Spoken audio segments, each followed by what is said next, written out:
কিসের এই ট্রেনটা কতদিন ধরে চলবে?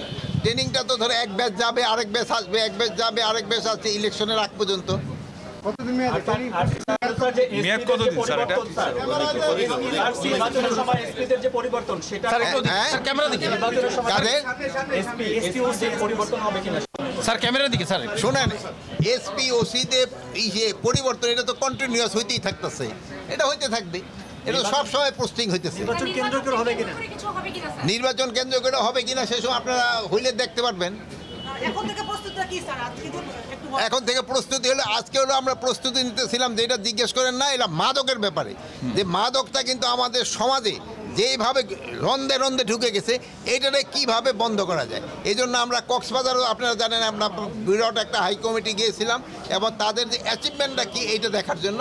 এখানে দেখা গেছে যে ওখানে যাওয়ার পরে আমাদের কিছুটা সুফল আমরা পেয়েছি।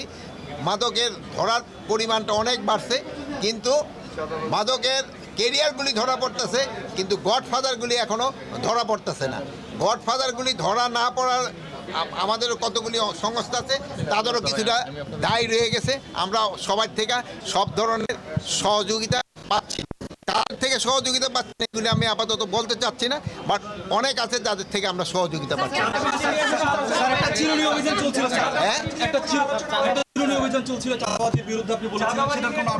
চাঁদাবাজির অবশ্যই ই হচ্ছে, আপনারা তো বড় করে রিপোর্ট দিচ্ছেন না।